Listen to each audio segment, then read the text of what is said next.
I'm Brianna. I'm a nurse with Mercy Health.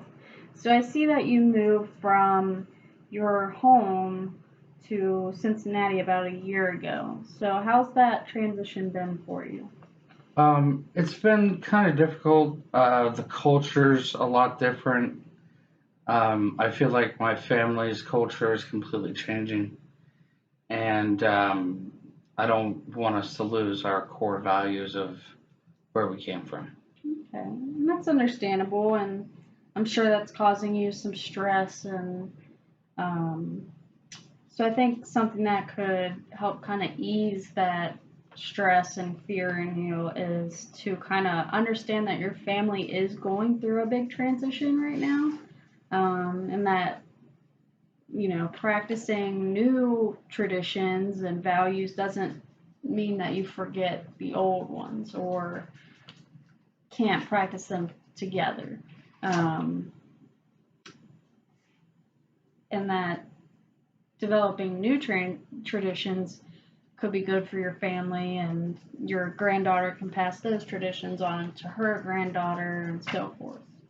Um, so, what kind of things do you do to enjoy yourself? I like to clean, grocery shop. I also like to do crossword puzzles and help with my granddaughter's homework. Okay. So that all sounds really good.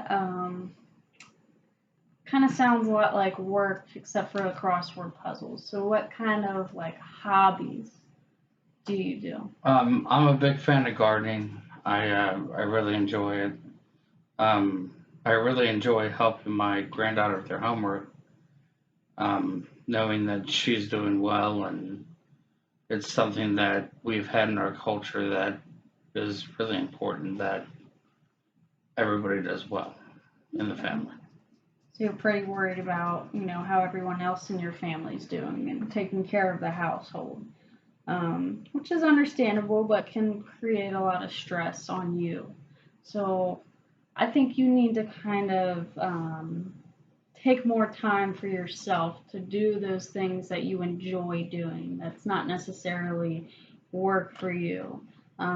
So I think one thing you could do is maybe create like a chore list so that other members of your household can help contribute to the housework so that you do have more time to do things you enjoy. Um, so I'm gonna give you a list of hobbies and events kind of in your community over this summer that you can go to. Just different things that you can do and get into that'll help relieve some stress and give you more to do than just be home taking care of everybody else. Okay. Um, and I also want to give you a list of some anxiety support groups to go to.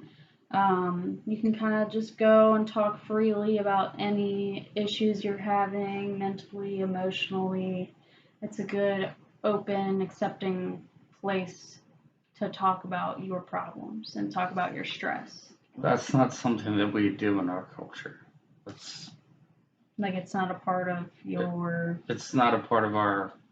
We hold stuff in. to We talk don't about your spread it. mental, emotional Hmm. well-being. And that's understandable. And if you're not comfortable, you don't have to speak.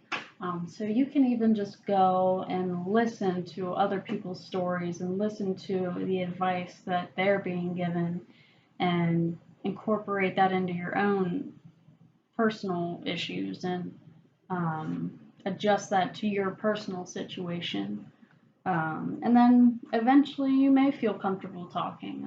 It's kind of, I know it's a big, scary, different thing to do that you're not used to.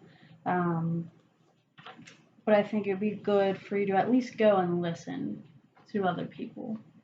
Okay. So, what is your overall plan?